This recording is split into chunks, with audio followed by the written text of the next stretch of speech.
in their places, and I call the honourable Leader of the Opposition. Thank you very much, Mr Speaker. Like the rest of the Australian people, Labor has watched the tumultuous last 24 hours. Now, many Australians actually hope that the events, regardless of the manner and the method, will be a move away from the reactionary, fractured government of Mr Abbott. And we know the list.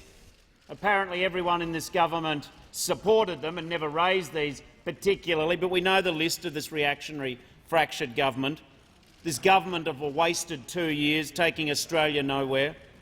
We remember the knighthoods. We remember the unfairness and the unbroken promises of the 2014 and 2015 budgets.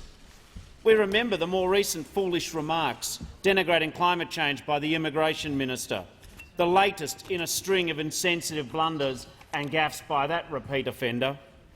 We remember the petty ideological fights of everyone who ever dared to be a critic of this government.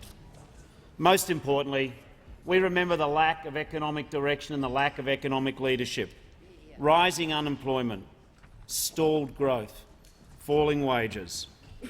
Now, our new Prime Minister, Mr Turnbull, has made a promise to restore stability. He has said that they will restore cabinet government. Now, I happen to think that just promising to have a cabinet government in of itself is not exactly the tyranny of high expectations.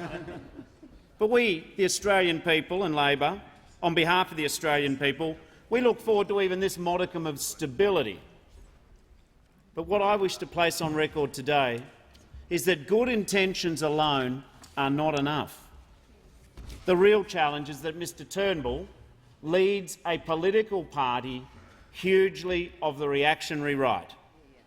The question which remains to be seen after the last 2 wasted years of this experimental Liberal government is, can Mr Turnbull move this reactionary party to something approximating the centre of Australian politics?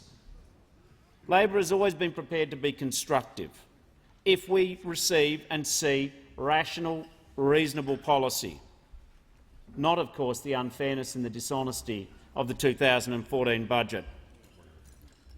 But our fear for Australia is that the Turnbull Liberal government is already fatally compromised. The once great Liberals have moved to the right, and the test for the Prime Minister is, can he bring the Liberal Party back to the centre against the proclivities of a range of his MPs and indeed his new partners, the Nationals. But we already see that Mr Turnbull has made promises. He's been prepared to throw his long-held convictions overboard.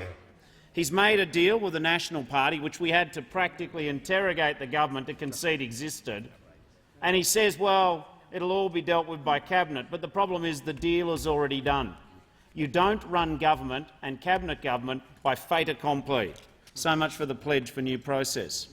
And indeed, in his first hour on the job, Mr Turnbull has already given away $3.6 billion that his new apprentice treasurer — we're not quite sure who the treasurer is, we're just reasonably sure it's not the current one — that he's already spent on his childcare package. He has already given away $3.6 billion that his new apprentice treasurer has already spent on the childcare package.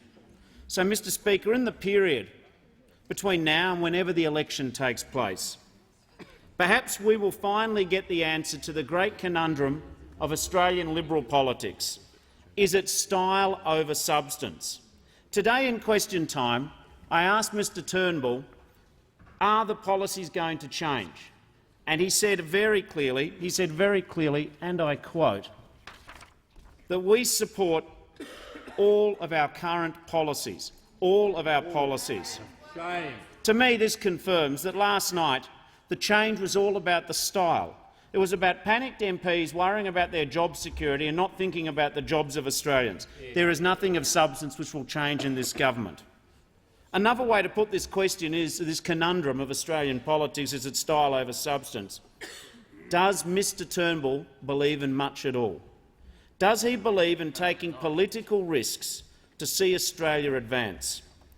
I know he says he believes in the Republic, marriage equality, in climate change. But does he really want to advance the Republic? Will he have to have signed up to become a constitutional monarchist to keep his caucus in line? Why does he not wish to fulfil the Menzian tradition of a free vote on important matters like marriage equality?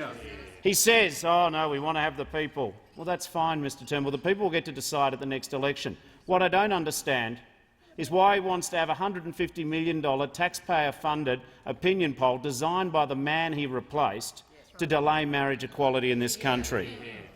Another example of what Mr Turnbull does or doesn't believe in is, will he move to an emissions trading scheme or will he compromise? Has he done a deal to obtain the highest office in the land, which means throwing overboard issues which he said he has believed in for a very long time? Mr Speaker, the truth is that Australia wants more than a new Liberal leader. It wants a new direction. Now, Mr Turnbull yesterday said that the case for change was this: we need to have a cabinet government. Well, thanks for telling us for the last 2 years that you weren't participating in a cabinet government. When did you decide that the cabinet government wasn't a cabinet government, and why did it take you 2 years and 2 rotten budgets to be truthful with the Australian people? But Mr Turnbull said yesterday the case for dumping Mr Abbott was that there have been 30 news polls in a row. That's it. 30 news polls in a row, and they decided, that's it, Mr Abbott, we are going to change who the leader is. And furthermore, what he said, and his deputy said, is that there was a real change in the party room. Well, apart from the deputy leader and Mr Turnbull, actually there was only 52 people that actually changed what they thought. So all of this is the case for sacking Mr Abbott. The panic of a bare majority of Liberal MPs and some opinion polls. See, I don't think last night was all about that. I think it was actually a rejection of Mr Abbott on some deeper grounds. It wasn't just the self-interest of Liberal MPs, and it wasn't just a string of bad opinion polls. Last night was not just a rejection of Mr Abbott, it was a rejection of the last 2 years. How dreadful it must feel to wake up every morning and work in a government to realise your first 2 years of government has to be junked. How dreadful must it be to look in the mirror and realise that the nation doesn't want what you've been selling Australia. 2 years under this dysfunctional government. 2 years under what has clearly been a very divided government, although no one told Mr Hockey what was going on at all. But the real numbers, the real problems aren't the dislikes in the opposite, those opposite me. The real problem is that unemployment is up.